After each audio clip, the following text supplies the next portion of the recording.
Hai guys, selamat datang di channel Gereja Internet.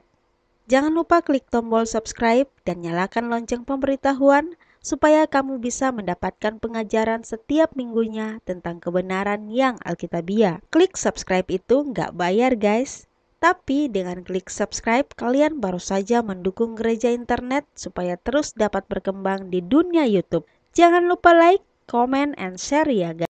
Malam ini saya ingin menyampaikan satu bagian firman. Menurut saya ini penting sekali untuk membuat kita mengerti lebih jauh lagi akan apa yang sebenarnya Tuhan rencanakan buat kita. Saudara, yang pertama, mari kita buka Alkitab dalam Injil Matius pasal yang ke-6, ayat 9 dan ayat yang ke-10.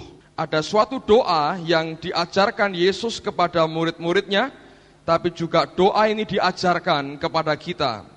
Satu kali murid-muridnya bertanya kepada Yesus, berkata kepada Yesus, "Guru, ajari kami berdoa." Dan kemudian inilah yang dia ajarkan kepada murid-muridnya, dan saya juga percaya dia ajarkan kepada kita. Matius pasal 6 ayat yang ke-9. "Karena itu berdoalah demikian, Bapa kami yang di surga." Kalimat pertama ini berupa pemujaan, pengagungan kepada Allah. Dia berkata, "Bapa kami yang di surga, dikuduskanlah namamu." Satu pengagungan kepada Allah juga, dikuduskanlah namamu.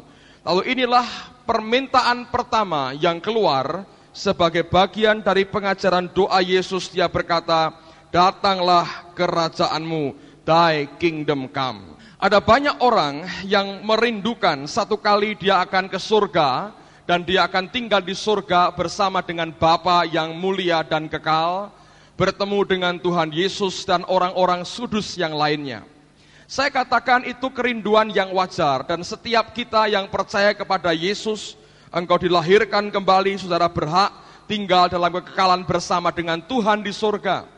Tapi Yesus mengajarkan satu pengajaran yang indah sekali. Dia berkata, "Thy kingdom come." Selama kita di dunia ini, dia berkata, berdoalah, biarlah kerajaanmu yang datang ke atas muka bumi ini. Nah, sebetulnya inilah yang Yesus mau katakan. Sementara kita hidup di dunia, engkau bisa meminta, datanglah kerajaanmu ya Tuhan. Thy kingdom come. Kami tidak perlu tunggu begitu lama sampai waktu kami nanti mati dan Tuhan panggil pulang kami, lalu kemudian kami tinggal bersama dengan engkau. Tapi dia berkata, sebetulnya ketika kita masih di bumi ini, engkau bisa berkata, datanglah kerajaanmu ya Tuhan. Biarlah kerajaanmu itu turun di tengah-tengah kami. Nah, ini merupakan hal yang luar biasa. Artinya Tuhan mau berkata demikian. Selama kita hidup di dalam dunia ini, kita bisa mulai menikmati surga, menikmati akan kerajaan surga, menikmati akan kemuliaan surga, yang banyak orang Kristen pikir itu hanya bisa dinikmati kelak kalau kita bertemu dengan Tuhan di dalam kekekalan. Nah, oleh karena itu tidaklah mengherankan, justru permohonan pertama yang Yesus ajarkan kepada kita dalam doa Bapa kami, dia berkata, katakanlah thy kingdom come, datanglah kerajaanmu. Permohonan, kerinduan supaya kerajaan surga turun di tengah-tengah kita.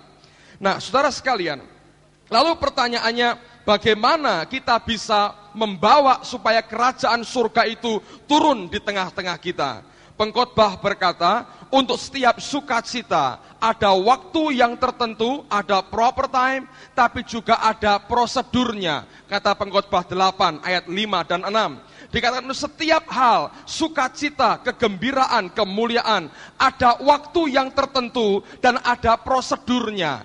Tidak bisa dengan sembarangan kita mengerjakan semuanya. Ada waktu khusus, tapi juga ada prosedurnya. Nah, Alkitab mengatakan dengan tegas kepada kita, Yesus mengajarkan, datanglah kerajaanmu. Dia artinya berkata, doa seperti itu bisa terjawab. Artinya dia berkata, engkau mulai bisa menikmati kerajaan surga, sementara engkau tinggal di atas muka bumi ini. Nah, bagaimana dengan prosedur yang dia ajarkan? Mari kita lihat yang pertama dalam Matius pasal yang ke-5, ayat yang pertama sampai dengan ayat yang ketiga. Ketika Yesus melihat orang banyak itu, naiklah ia ke atas bukit, Dan setelah ia duduk, datanglah murid-muridnya kepadanya. Maka Yesus pun mulai berbicara dan mengajar mereka, katanya, berbahagialah orang yang miskin di hadapan Allah, karena merekalah yang empunya kerajaan surga.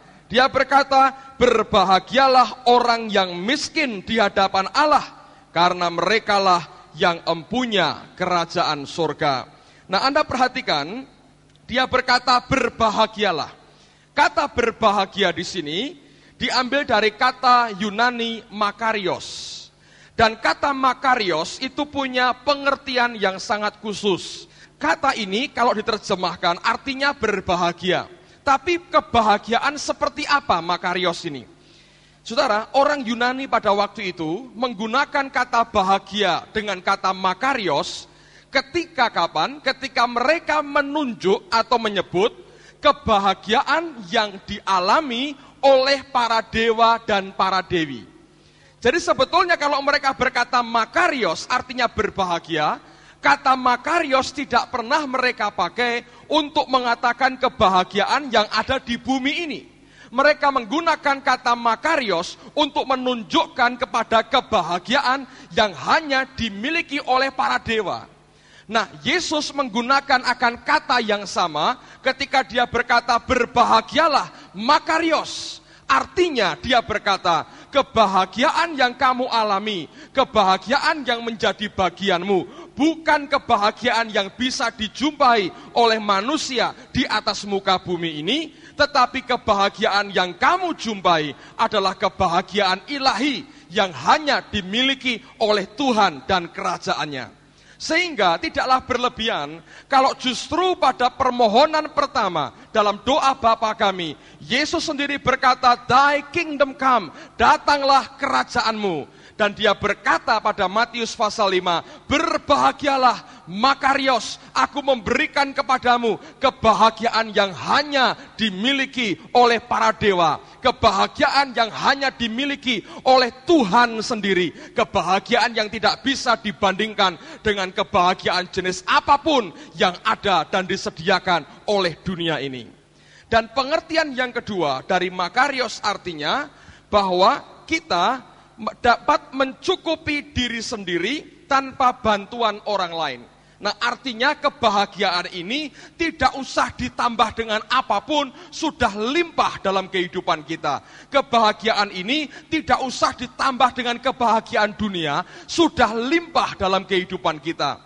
Nah, itulah sebabnya pertama-tama dia berkata, berbahagialah makarios, aku memberikan kepadamu kebahagiaan yang tidak bisa didapati oleh manusia di bumi ini, karena kebahagiaan ini adalah kebahagiaan ilahi. Tidak ada manusia secara daging yang bisa terima makarios, karena itu milik daripada Allah sendiri. Coba buka dalam Ulangan pasal yang ke-11. Ayat yang ke-18 sampai dengan ayat yang ke-21. Ulangan pasal 11 ayat yang ke-18 sampai dengan ayat yang ke-21. Tetapi kamu harus menaruh perkataanku ini dalam hatimu dan dalam jiwamu. Kamu harus mengikatkannya sebagai tanda pada tanganmu, dan haruslah itu menjadi lambang di dahimu. Kamu harus mengajarkannya kepada anak-anakmu dengan membicarakannya apabila engkau duduk di rumahmu dan apabila engkau sedang dalam perjalanan, apabila engkau berbaring dan apabila engkau bangun. Engkau harus menuliskannya pada tiang pintu rumahmu dan pada pintu gerbangmu, supaya panjang umurmu dan umur anak-anakmu di tanah yang dijanjikan Tuhan dengan sumpah kepada nenek moyangmu untuk memberikannya kepada mereka. Perhatikan kalimat terakhir, selama ada langit di atas bumi. King James menerjemahkan itu dengan kata as the days of heaven upon the earth. Memang terjemahan ini bisa kalau dikatakan dengan terjemahan selama ada langit di atas bumi. Tapi pengertian yang kedua dari kalimat ini, as the days of heaven upon the earth, artinya sebagaimana hari-hari yang ada di surga itu turun di atas muka bumi. Artinya surga yang turun ke bumi. Thy kingdom come, kerajaan Allah yang turun ke bumi. Makarios, kebahagiaan yang hanya dimiliki para dewa. Kebahagiaan yang ilahi yang turun di tengah-tengah kita. Nah, inilah sebetulnya yang Allah sediakan buat kita. Kepada siapa disediakan akan makarios ini? Kepada siapa kebahagiaan seperti ini disediakan oleh Allah? Kembali kepada Matius pasal yang kelima. Lihat apa yang Yesus katakan dalam Matius pasal yang kelima ini. Ayat yang ketiga. Berbahagialah orang yang miskin di hadapan Allah. Bahasa Inggrisnya the poor in spirit. Miskin di dalam roh. Alkitab berkata berbahagialah makarios. Orang yang miskin di hadapan Allah. The poor in spirit. Orang yang miskin di dalam roh, karena merekalah yang empunya kerajaan surga. Kerajaan surga milik daripada the poor in spirit. Nah, saudara sekalian, bahasa Yunani mengenal dua kata yang kalau diterjemahkan dua-duanya berbunyi miskin. Tapi antara miskin yang satu dengan miskin yang lain punya pengertian yang berbeda cukup jauh. Kata miskin yang pertama dari kata penes. Dan kata miskin yang kedua dari kata petochos. Dua-duanya kalau diterjemahkan, terjemahannya adalah miskin. Tapi pengertiannya berbeda jauh sekali. Kata penes adalah miskin, adalah keadaan orang yang miskin. Tetapi dalam kemiskinannya, dia masih mampu berusaha untuk menanggulangi bahkan mengurangi kemiskinannya. Saya ulang lagi. Kata penes diterjemahkan miskin. Tapi miskin yang bagaimana? Miskin keadaan orang yang miskin. Tetapi di dalam kemiskinannya dia masih mampu berusaha, berjuang menghidupi dirinya. Dia masih bisa berupaya untuk mengatasi kemiskinannya. Ambil contoh. Orang-orang tunawisma yang tidak punya rumah, yang saya katakan minggu lalu rumahnya bongkar pasang. Saudara sekalian, orang itu dia berkata saya orang miskin. Tapi orang ini masih mampu berusaha menghidupi dirinya, mengurangi kemiskinannya. Dia ambil puntung rokok, dia ambil botol plastik, dia ambil kardus di tempat sampah, dia kumpul-kumpulkan, kemudian dia jual lagi. Dia masih bisa berusaha. Dia tidak mengemis, tapi dia berusaha. Dengan kemiskinannya, dia berjuang untuk mengurangi kemiskinannya. Dia bertahan hidup. Nah, orang seperti ini disebut dengan istilah penes. Tapi kalau kata yang kedua adalah petochos. Dan kata ini kalau diterjemahkan sama dengan miskin, tapi miskin yang bagaimana? Miskin dalam pengertian yang sudah tidak mampu berbuat apa-apa karena keadaannya, sehingga sepenuhnya tergantung dari belas kasihan orang lain. Contohnya itu Bartimeus yang buta. Dia sudah miskin, tidak punya apa-apa, dan buta. Nah, orang seperti ini tidak bisa kerja. Contohnya seperti orang yang lumpuh di pintu gerbang Elok, yang kemudian oleh Yohanes dan Petrus diangkat dalam nama Yesus dan dia jalan kembali. Orang ini miskin, tapi tidak mampu kerja apa-apa. Akibatnya jadi pengemis. Ingat, tidak semua pengemis itu termasuk golongan kedua. Ada pengemis karena malas sebetulnya. Tapi yang dimaksudkan Alkitab petochos atau kata Yunani petochos itu adalah orang yang miskin, tapi fisiknya tidak memungkinkan buat dia untuk berusaha. Akibatnya dia membutuhkan sepenuhnya bantuan dari orang lain. Nah, yang menarik adalah Yesus tidak menggunakan kata penes di sini, tapi dia menggunakan kata petochos. Ketika dia berkata berbahagialah orang yang poor in spirit, miskin di dalam roh, kata miskin yang dipakai digunakan kata petochos. Artinya dia mau berkata begini, dengar baik-baik. Hanya orang yang ketika berhadapan dengan Allahnya dan dalam hidupnya bersama dengan Yesus berkata, Tuhan, sesungguhnya aku menyerah kepadamu, aku ini bukan orang terkenal, aku enggak punya apa-apa, aku enggak bisa berbuat apa-apa. Nyerah aku tidak mungkin kalau bukan Tuhan yang sepenuhnya tolong akan hidupku.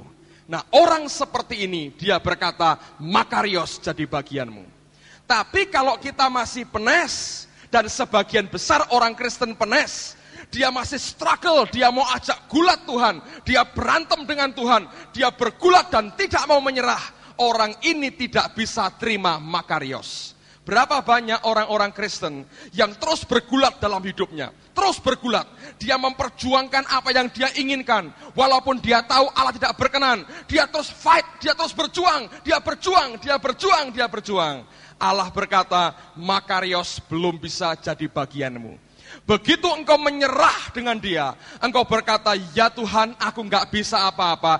Tanpa engkau tolong aku, mustahil aku bisa buat itu. Aku menyerah kepadamu, aku tersungkur di bawah kakimu. Pada waktu itu dia berkata, Makarios akan jadi bagian dalam hidupmu. Ketika saya masih kecil, mungkin tahun 60-an sekian atau 70-an, saya sering dengar cerita begini. Saya nggak tahu benar atau tidak, tapi ini yang sering saya dengar. Kalau ada pencuri ketangkap atau garong atau apa, bawa kantor polisi, maka polisi untuk mendapatkan pengakuannya, ini orang diajar dulu, saudara. Gebuki dulu, teriak-teriak kapok-kapok, baru kemudian ngaku. Makanya ada orang berkata, maling nggak pernah ngaku, saudara. Jadi harus digebuki dulu, baru kemudian ngaku. Tapi saya juga dengar, orang-orang yang sudah biasa ditangkap polisi, itu malah keluar dalam keadaan tidak babak belur, malah keadaannya bersih. Kenapa? Belum digebuk, ngaku dulu, saudara. Baru mau diantem, stop katanya, saya ngaku pak, ngaku. Polisi daripada ngantemi orang tangannya sakit, ambil mesin ketik, proses verbal, ngaku, tendang, masukkan penjara, selesai. Kalau belum pengalaman, enggak pak, gebuki terus, saudara. Sampai akhirnya dia nyerah, baru kemudian ngaku. Tuhan, saya pikir-pikir, dalam konteks yang sama seringkali berhadapan dengan anaknya begitu. Kemauan Tuhan yang paling hakiki sebetulnya apa? Membawa setiap umatnya menyerah kepadanya. Dan sadar, membuang semua kesombongan, keakuannya, dan berkata, aku ini petohos, aku ini miskin, dan tidak bisa berbuat apa-apa Tuhan. Aku nyerah kepadamu. Dan itu yang dia mau. Tapi seringkali kita berkata, tidak, aku mau gulat dulu dengan Tuhan. Aku mau bergumul dulu, aku mau berjuang dulu. Kalau sudah habis-habisan, baru aku mau menyerah. Nah, itulah sebabnya banyak orang Kristen pincang, saudara. Masuk kerajaan surga babak belur, ngalami semua yang sebetulnya tidak perlu kita alami. Lihat 2 Korintus pasal yang ke-12, ayat 7 sampai dengan ayat yang ke-10. Dikatakan demikian oleh firman Tuhan. Dan supaya aku jangan meninggikan diri, karena penyataan-penyataan yang luar biasa itu, maka aku diberi suatu duri di dalam dagingku, yaitu seorang utusan iblis untuk menggocoh aku, supaya aku jangan meninggikan diri. Tentang hal itu aku sudah 3 kali berseru kepada Tuhan, supaya utusan iblis itu mundur daripadaku. Tetapi jawab Tuhan kepadaku, cukuplah kasih karuniaku bagimu, sebab justru dalam kelemahanlah kuasaku menjadi sempurna. Sebab itu terlebih suka aku bermegah atas kelemahanku, supaya kuasa Kristus turun menaungi aku. Karena itu aku senang dan rela di dalam kelemahan, di dalam siksaan, di dalam kesukaran, di dalam penganiayaan, dan kesesakan oleh karena Kristus. Sebab jika aku lemah, maka aku kuat. Paulus ngerti. Kalau aku merasa hebat, Tuhan akan tekan aku. Makanya dia berkata, lebih baik aku memegahkan kelemahanku. Ya, memang aku gak bisa apa-apa tanpa Tuhan. Memang bukan karena aku, tapi karena Tuhan. Tidak pernah dia berkata, aku bisa ini, bisa ini, bisa ini. Dia tahu itu. Karena Allah tidak mau dia memegahkan diri. Tuhan mau kita sampai titik menyerah dengan dia. Dan ini yang sebetulnya setiap anak Tuhan harus sampai kepada poin seperti ini. Coba lihat lagi. 2 Korintus pasal yang pertama sekarang, ayat yang ke-8 sampai dengan ayat yang ke-10. Lihat bagaimana cara Tuhan berurusan dengan orang yang bernama Paulus ini. Sebab kami mau, saudara-saudara, supaya kamu tahu akan penderitaan yang kami alami di Asia Kecil. Beban yang ditanggungkan atas kami adalah begitu besar dan begitu berat, sehingga kami telah putus asa juga akan hidup kami. Bahkan kami merasa seolah-olah kami telah dijatuhi hukuman mati. Tetapi hal itu terjadi supaya kami jangan menaruh kepercayaan pada diri kami sendiri, tetapi hanya kepada Allah yang membangkitkan orang-orang mati. Lihat, Paulus sampai mengaku, aku ngalami semua begitu berat, penderitaanku begitu berat, bebannya begitu berat. Tujuannya apa? Satu, supaya kita jangan bergantung pada diri sendiri, tapi bergantung kepada Allah. Supaya kita seperti pengemis yang tidak berdaya, yang lumpuh dan buta, kita miskin dalam roh, tersungkur berkata, Tuhan, kalau bukan karena Engkau, aku tidak bisa berbuat apapun juga. Saudara, yang aneh begini. Dalam Amsal Sulaiman, berkali-kali Alkitab berkata-kata bodoh, bodoh, bodoh, bodoh, bodoh. Kalau Anda membaca The Amplified Bible, kata bodoh yang dimaksudkan oleh Salomo dalam Amsalnya, itu di dalamnya ada unsur self-confident atau percaya pada diri sendiri. Nah, dengan demikian Alkitab mau berkata, orang yang percaya diri sendiri sebetulnya Alkitab berkata bodoh, saudara. Kenapa? Karena dengan demikian makin lama engkau makin bergumul dengan Allah. Makin engkau lama bergulat dengan Allah, makin tidak mungkin makarios jadi bagian dari hidup kita. Kalau engkau ingin kebahagiaan dinikmati oleh kita, kita terima sementara kita di dunia ini, caranya cuma satu, menyerah kepada kehendaknya, menyerah kepada apa yang Dia tentukan dalam kehidupan kita. Saya kemarin membeli sebuah buku, bagus sekali, karangan seorang hamba Tuhan bernama Gerald, siapa saya lupa nama belakangnya. Orang ini adalah seorang doktor di bidang bahasa Yunani dan perjanjian baru. Dan dia mengungkapkan hal yang luar biasa. Begini, saudara, Yesus itu 100% Allah, tapi juga 100% manusia.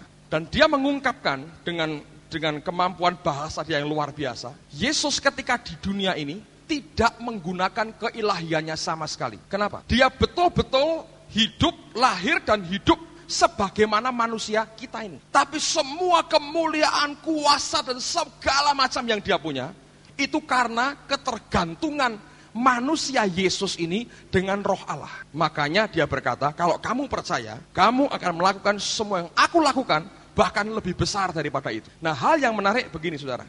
Hamba Tuhan ini memberikan pengertian yang mendasar sekali. Alkitab berkata, ketika Yesus keluar dari air, selesai dibaptis, dia dipimpin oleh roh menuju kemana? Padang gurun untuk dicobai iblis selama 40 hari. Saudara, kata dipimpin itu sebetulnya di dalamnya ada unsur paksa, bukan rela hati. Ingat, dia total human, manusia. Tapi yang hebat, Yesus memberi contoh kepada kita. Dia menyangkali kemanusiaan, keinginan manusianya, dan dia mengikuti kehendak roh daripada Bapanya. Allah mau terapkan dalam hidupmu. Karena Yesus merupakan patron, merupakan pola. Dia pernah ngalami, dia tundukkan dirinya, dan hidupnya terus penundukan diri, terus kepada kehendak Allah. Sampai dibawa ke padang gurun itu merupakan bentuk penundukan diri. Dan dia tidak pernah gagal. Terus tunduk. Tapi dia belajar memberi contoh kepada kita. Bagaimana manusia yang menundukkan diri dan semua keinginannya kepada kehendak dari roh Bapanya sendiri, yaitu roh Allah. Kalau Anda mau mengerti kenapa Tuhan bawa kita dalam banyak pengalaman dalam kehidupan kita, goalnya cuma satu. Membuat saudara menundukkan kehendakmu, menundukkan kedaginganmu, menundukkan manusiawimu kepada kehendak daripada roh Bapamu sendiri. Seperti yang pernah dialami oleh Yesus. Saya beri contoh yang terakhir. Buka dalam kitab Ayub, saudara. Tepat sebelum Mazmur, buka kitab Ayub, pasal yang ke-42. Sebelum dibaca, saya mau ceritakan dulu latar belakangnya. Ayub 42, jangan dibaca, saya ceritakan dulu latar belakangnya. Mari kita lihat seperti apa Tuhan kita, bagaimana Dia bekerja, nanti gampang kita mengikuti akan kehendaknya. Gini, saudara, ada banyak orang berteori, mengapa sampai Ayub diizinkan Tuhan habis-habisan sampai melarat. Banyak orang Kristen yang paling ngeri kalau baca kitab Ayub. Jangan-jangan saya ngalami seperti itu. Paling seneng kalau baca Ayub pasal terakhir. Kekayaannya 2 kali lipat. Itu orang Kristen paling suka. Tapi kalau lihat Ayub miskin dan boroen semua, orang Kristen paling ngeri kalau baca begitu. Jangan-jangan saya kena. Lalu orang bertanya, kenapa Ayub ngalami seperti itu? Supaya apa? Saya jangan sampai ngalami begitu. Nah, itu karena cinta uang aja saudara sebetulnya. Oke? Nah sekarang saya mau ngomong begini. Banyak orang berteori, kenapa sampai Ayub mengalami pengalaman begitu pahit? Ada orang berkata, oh ya karena omongannya sendiri, karena dia ketakutan. Oh mungkin juga. Ayub begitu karena tidak bisa didik anaknya. Nah itu pesta terus. Orang bilang, diong-diongan anaknya. Nah mana bisa diberkati, makanya kena. Harta benda dihabiskan untuk pesta, habis dia. Teori, ya kan? Banyak penafsiran, kenapa Ayub mengalami seperti itu. Ketika Ayub habis, istrinya berkata begini, anaknya mati semua, hartanya ludes, tubuhnya rusak, boron, saudara. Sampai dia itu digaruk dengan beling. Anda bisa bayangkan, kalau itu tubuh gatalnya luar biasa, ngambilnya bukan cuma pakai jari, pakai kuku, pakai beling. Kayak lalat, kira-kira gitu, saudara. Bayangin kalau itu baunya seperti apa, saudara, ya?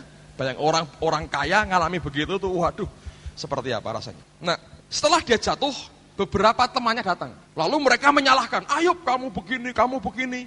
Ayubnya bantah. Bayangkan, puluhan pasal menceritakan perdebatan sengit antara Ayub melawan teman-temannya. Dan selama itu Allah diam. Nah, baru pasal 38, Anda bayangin, pasal 3, pasal 4. Kira-kira berarti 34 pasal bantah-bantahan Ayub melawan teman-temannya. Ramai itu kalau Anda baca itu merupakan perbantahan pengadilan manusia itu yang luar biasa. Banyak orang nggak ngerti artinya ini gimana, tapi itu isinya perbantahan Ayub melawan orang-orang sekitarnya. Ayub kamu dosa, aku dosa apa? Gitu. Pokoknya gitu kira-kira seru saudara. Dibiarkan oleh Tuhan sampai pasal 38 baru Allah bicara. 38, 39, 40, 41. Sekali Allah ngomong 4 pasal, saudara. Dia diam 34 pasal, sekali ngomong 4 pasal, dihabiskan sendiri. Anda baca di rumah nanti ya, dari pasal 38 sampai pasal 41. Ternyata tetap tidak ada penjelasan. Tuhan gak pernah jelaskan, Ayub, kamu begini itu karena ini loh dosamu. Gak ada. Coba Anda baca. Allah malah cerita kuda Nil, Allah cerita buaya, Allah cerita burung onta, Allah cerita Raja Wali, Allah cerita ombak bergulung-gulung, Allah cerita petir menyambar-nyambar, Allah cerita matahari terbit, Allah cerita samudra raya bersaut-sautan. Gak pernah ada penjelasan. Dia hanya pamerkan nih loh, aku buat ini Ayub, aku buat ini. Kamu ngerti apa soal ini? Gak tahu kan? Aku buat ini, kamu buat ini. Buat apa kamu? Aku buat ini, buat ini. Nih lihat luar biasa, ini buaya, lihat lapis-lapis kulitnya. Ayub berteriak mungkin waktu itu, Tuhan, aku gak perlu penjelasan. Buaya lapis-lapis kulitnya. Pertanyaanku, kenapa gua miskin nih hari ini? Kenapa sampai kudisen semua seperti ini? Ini pertanyaan saya.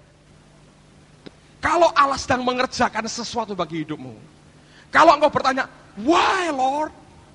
Tuhan berkata, just shut up. Diam kamu. Tidak ada penjelasan. Nggak ada penjelasan. Tidak ada penjelasan. Nggak ada penjelasan. Percuma Anda tanya, kenapa Tuhan? Nggak ada. Nggak ada. Saya ngalami kok. Lah bagaimana caranya supaya saya bebas? Nggak tahu. Gak pernah ada penjelasan. Baca itu 38, 39, 40, 41. Anda baca sampai mumet. Ini Tuhan ini maunya ngomong apa? Dia ceritakan semua kehebatannya. Dari pohon binatang sampai bahasa Indonesia berkata, kuda Nil itu yang pertama dari yang kuciptakan. Sampai saya pernah dengar hamba Allah pernah khotbah begini. Saudara, binatang apa yang pertama diciptakan? Kuda Nil katanya. Waduh, saya nggak mengerti, tapi Alkitab memang ada tuh bahasa Indonesia, Anda cari. Allah jawabnya loh, apa hubungan boroknya Ayub dengan kuda Nil? Coba saya mau tanya. Kalau sama buaya mungkin orang berkata, oh air mata buaya ada khasiatnya, menyembuhkan akan borok-borok, mungkin. Tapi Allah cerita apa? Kulitnya buaya. Allah cerita ombak, nggak ada penjelasan. Ini orang bantah-bantahan, kamu kok bisa ngalami seperti ini, kenapa? Allah diam. Begitu Allah ngomong, nggak ada penjelasan. Lah kok gitu Pak? Ya, nggak tahu. Lah kok Allah begitu? Ya biar. Wong Allah. Lah kita ini siapa? Kok ya oh saudara. Minta penjelasan Tuhan. Maaf, gak ada waktu. Just shut up and listen katanya Tuhan. Kamu tutup mulut dan dengar aku sekarang. Dia ngomong banyak hal. Coba Anda buka di Alkitab saudara kalau gak percaya. Pasal Anda baca ini Anda akan heran. Ini ngomong soal samudra raya, apalagi kuda Nil, buaya, burung elang. Dia ngomong banyak, burung unta, semacam burung-burung bintang kartika, bintang belantik. Loh kok ada hubungannya dengan astrologi segala ini apa gitu loh. Dia tanya, loh Tuhan saya ini miskin kenapa? Nggak ada penjelasan. Cuma dia buka semua kehebatannya. Ini aku yang buat semua Ayub. Kenapa sih saudara? Di mana poinnya? Lihat pasal 42 ayat yang pertama. Maka jawab Ayub kepada Tuhan, aku tahu bahwa engkau sanggup melakukan segala sesuatu dan tidak ada rencanamu yang gagal. Firman-Mu, siapakah dia yang menyelubungi keputusan tanpa pengetahuan? Itulah sebabnya tanpa pengertian aku telah bercerita tentang hal-hal yang sangat ajaib bagiku dan yang tidak ku ketahui. Firman-Mu, dengarlah maka akulah yang akan berfirman. Aku akan menanyai engkau supaya engkau memberitahu aku. Hanya dari kata orang saja aku mendengar tentang engkau. Tapi sekarang mataku sendiri memandang engkau. Perhatikan ayat 6, ini yang ditunggu Tuhan keluar dari mulut Ayub dan mulut kita. Oleh sebab itu, aku mencabut perkataanku, dan dengan menyesal aku duduk dalam debu dan abu. Nyerah. Dijawab sama Tuhan, dijawab kuda Nil, buaya, burung unta, elang, bintang belantik, bintang kartika, samudra raya, bergulung-gulung, bersaut-sautan. Terakhir dia bilang, Tuhan, aku cabut perkataanku. Aku menyesal, aku duduk dalam debu dan abu. Selesai. Setelah itu, ini Tuhan, lucu sekali. Ayat yang ke-7.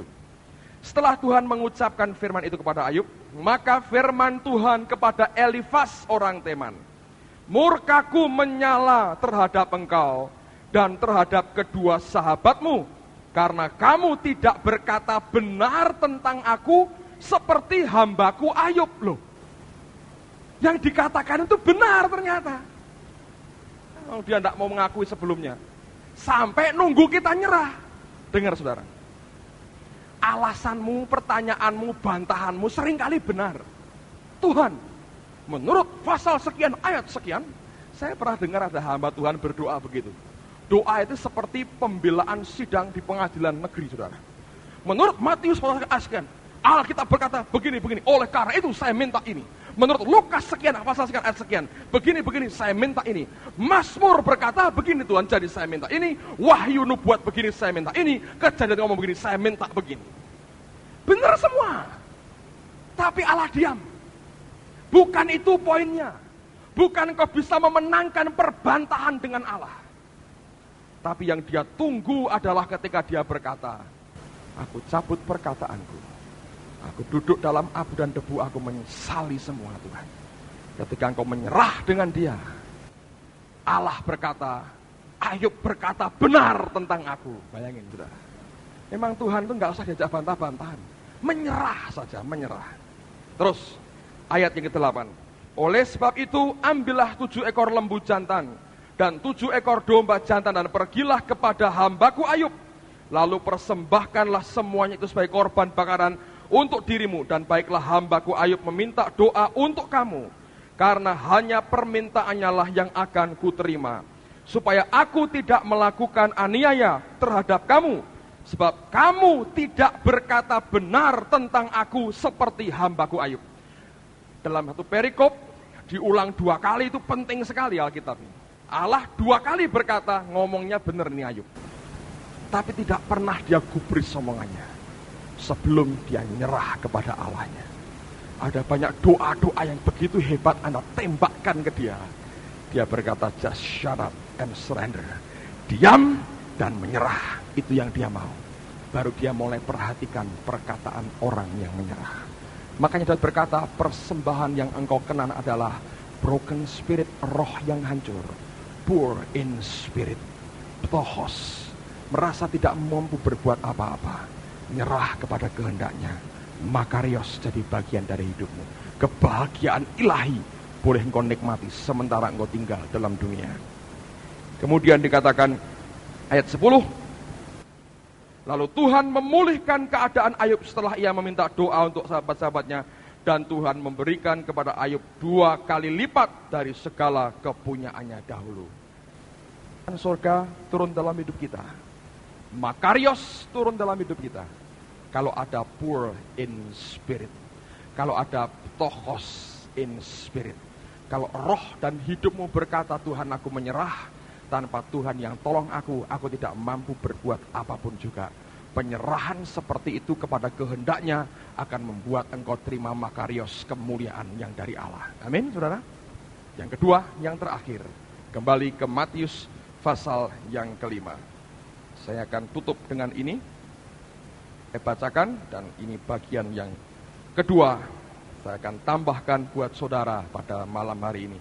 Matius pasal 5, ayat yang keempat sekarang. Ayat 3 berkata, berbahagialah orang yang miskin dalam roh atau di hadapan Allah, karena merekalah yang empunya kerajaan surga. Ayat yang keempat, berbahagialah orang yang berduka cita, karena mereka akan dihibur. Makarios, kebahagiaan ilahi akan kamu terima, yang tidak mungkin kamu terima di dunia ini, bagi orang yang berduka cita.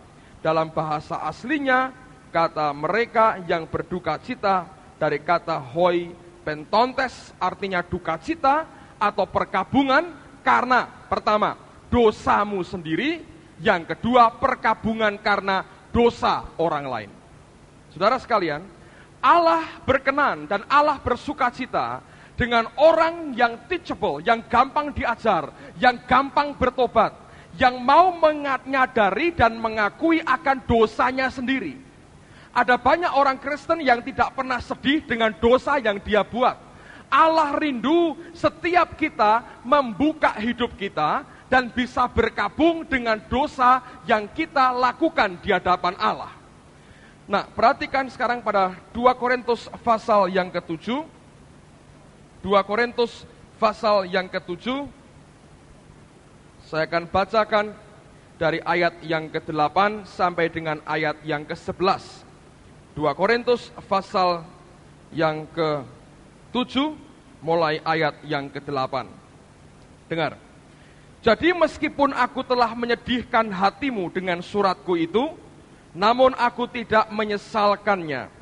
Memang pernah aku menyesalkannya, karena aku lihat bahwa surat itu menyedihkan hatimu, kendati untuk seketika saja lamanya. Dengar dulu saudara.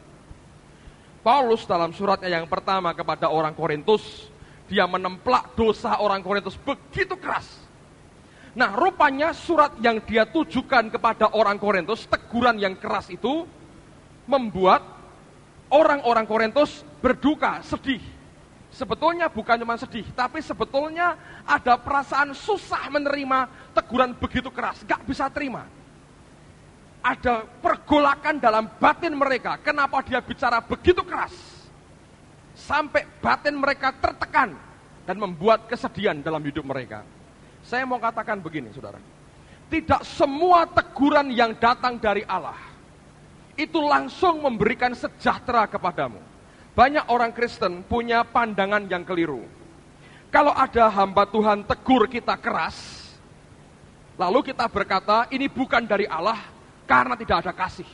Buktinya, kok kerasnya seperti itu? Hatiku kok tidak sejahtera? Orang Korintus pernah ngalami.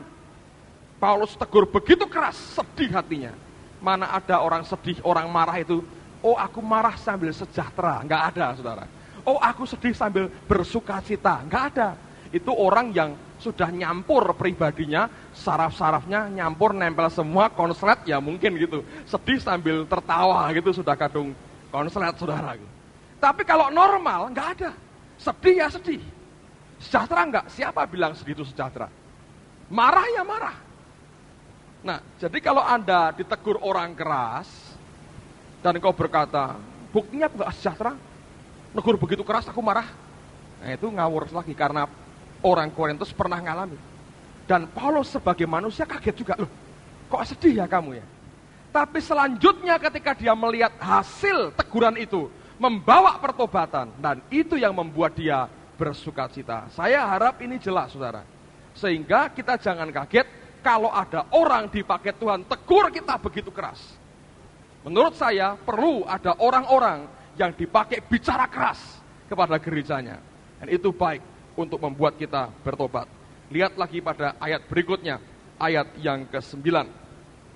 Namun sekarang aku bersukacita, bukan karena kamu telah berduka cita, melainkan karena duka citamu membuat kamu bertobat.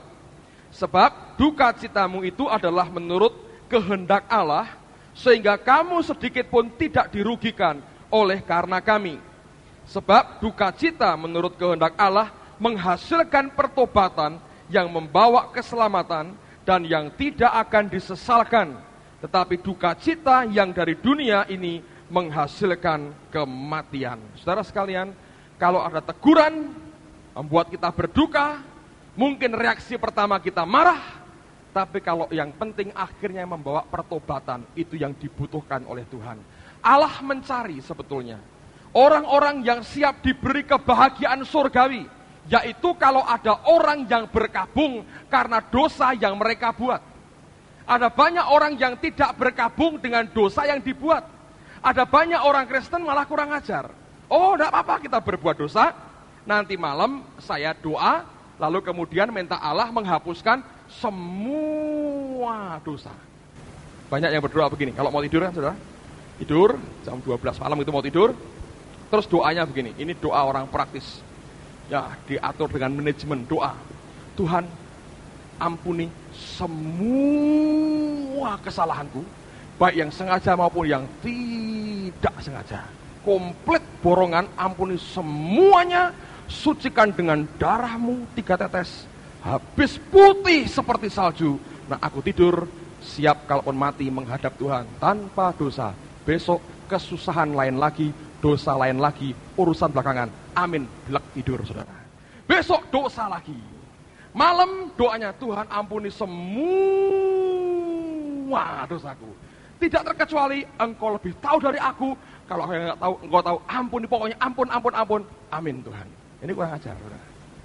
Yang dibutuhkan Tuhan orang yang bertobat dan berkata, aku menyesal karena dosa yang aku buat. Coba buka Injil Lukas saudara. Lukas pasal yang ke-18. Lukas pasal yang ke-18. Ayat yang ke-9 sampai dengan ayat yang ke-14. Jadi model doa yang semua yang borongan-borongan gitu, mulai sekarang hapus saudara. Tuhan berkatilah seluruh keluargaku di atas muka bumi ini. Baik aku kenal maupun tidak kenal, dalam nama Yesus, amin. Tuhan berkatilah seluruh hidupku sampai aku mati, amin. Lebih baik kalau kita mau masak itu gini caranya. Jadi tidak usah kita doa makan. Lah gimana caranya? Belanja kan? Di Amerika orang buat kalau belanja itu sebulan sekali, sebulan 2 kali kalau belanja, mereka masukkan di kulkas, disimpan, karena repot. Di sini kan ada tukang sayur segala macam, fresh segar. Kalau di Amerika enggak. Jadi sebulan itu mereka belanja mungkin sekali atau 2 kali. Paling banyak itu kalau hobi belanja seminggu sekali lah, karena mereka enggak mungkin ada waktu. Nah, yang mereka buat apa? Gini, jadi dikumpulkan belanja sebulan, terus mereka masukkan rumah, ditumpangin tangan, berkatilah, sucikanlah makanan ini dalam nama Yesus, amin. Sebulan tidak usah doa makan, kan sudah berdoa, sucikanlah, kuduskanlah semuanya ini. Ini orang yang kurang ajar saudara. Allah ingin pertobatan dalam hati kita. Lihat Lukas 18 ayat yang ke-9. Jadi kalau Anda berdoa begitu, ingat harus bertobat, ya bertobat, ngaku dosanya apa itu ngaku saudara. Jangan, ya Tuhan ampunilah semuanya, Engkau lebih tahu dari aku, untuk apa aku berdoa, Engkau tahu ya Tuhan. Pokoknya begitu, haleluya, amin. Saya malah senang Satu kali ada teman yang cerita gini, Benny Hinn waktu di Jakarta diajak makan malam di restoran Jepang. Katanya tuh, ketika mau makan, terus minta Pastor Benny yang berdoa. Oke. Dia bilang, Lord, thank you. Makan, saudara. Itu mungkin lebih tulus, saudara, daripada bertele-tele. Doa mau makan 20 menit, waduh. Saya diajari doa nih. Mari kita berdoa, tapi buka mata semua. Katakan Tuhan, thank you Lord. Lukas berapa tadi? Ayat? Oke, good. Nah, mari kita baca. Dan kepada beberapa orang yang menganggap dirinya benar dan memandang rendah semua orang lain, Yesus mengatakan perumpamaan ini. Ada 2 orang pergi ke bait Allah untuk berdoa. Yang seorang adalah Farisi dan yang lain pemungut cukai. Orang Farisi itu berdiri dan berdoa dalam hatinya begini, Ya Allah, aku mengucap syukur kepadamu, karena aku tidak sama seperti semua orang lain. Bukan perampok, bukan orang lalim, bukan pejinah, dan bukan juga seperti pemungut cukai ini. Aku berpuasa 2 kali seminggu, aku memberikan 1/10 dari segala penghasilanku. Tetapi pemungut cukai itu berdiri jauh-jauh. Bahkan ia tidak berani menengadah ke langit, melainkan ia memukul diri dan berkata, Ya Allah, kasihanilah aku orang berdosa ini. Aku berkata kepadamu, orang ini pulang ke rumahnya sebagai orang yang dibenarkan Allah, dan orang lain itu tidak. Sebab barang siapa meninggikan diri, ia akan direndahkan, dan barang siapa merendahkan diri, ia akan ditinggikan. Ada orang yang pukul dadanya, dia bilang, Tuhan, aku orang berdosa. Dan Allah membenarkan dia. Dengar, saudara. Kalau engkau bisa bertobat dan berkabung karena kesalahanmu sendiri, Tuhan akan pakai engkau. Engkau bisa berkabung karena dosa orang lain. Kira-kira gitu kan, saudara. Di surga kan ramah-ramah kan, luar biasa. Apalagi orang Indonesia, ceritanya banyak sekali. Sampai surga cerita dulu. Wah. Karena saya pernah dengar ada orang bilang, wah saya nggak mau mati ya. Nunggu apa gitu.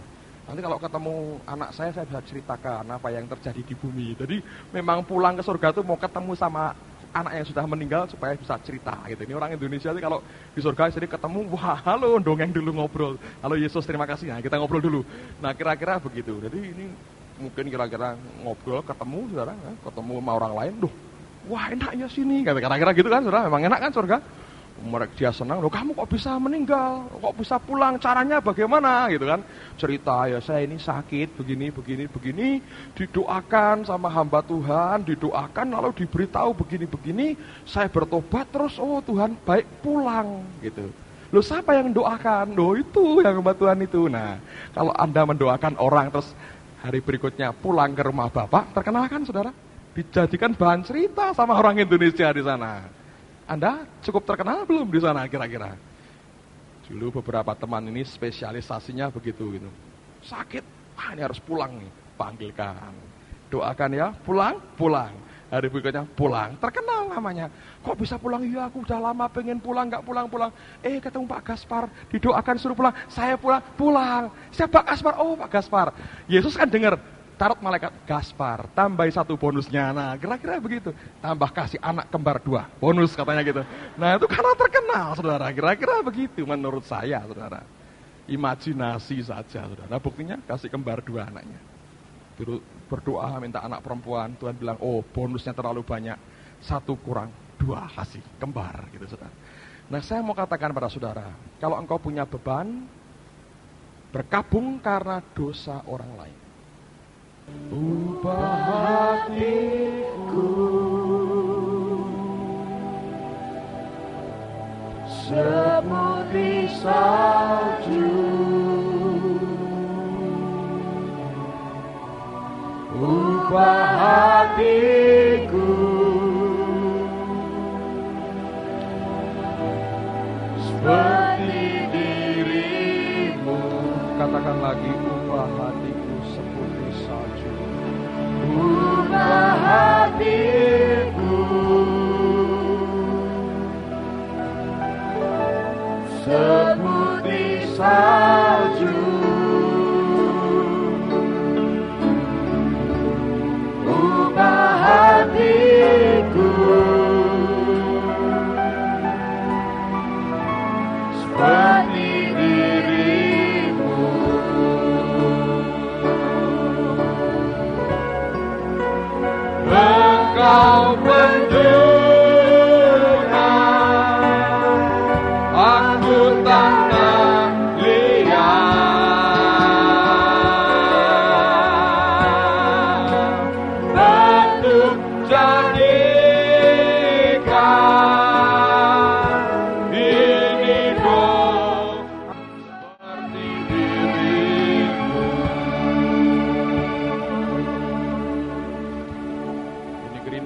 kami Tuhan pada malam ini. Biar kerajaan-Mu datang dalam hidup kami ya Tuhan. As the days of heaven upon the earth. Biar makarios kebahagiaan ilahi jadi bagian dari hidup kami. Engkau bawa kami sampai sungguh mengalami miskin dalam roh. Menyerah seutuhnya dengan apa yang Tuhan sendiri kehendaki. Ajar kami juga ya Tuhan, berkabung karena dosa kami. Engkau yang berkata, satu jiwa bertobat, malaikat di surga bersuka cita. Kalau kami punya hati yang mudah diajar, yang teachable, siap dibentuk oleh Tuhan. Kami tahu bukan hanya kami berkabung karena dosa kami, akan muncul juga perkabungan karena kami melihat orang lain berbuat dosa. Dan kami tahu Engkau berkata berbahagia orang yang seperti ini, makarios, kebahagiaan surga Engkau beri, yang tidak mungkin dibandingkan dengan kebahagiaan yang pernah kami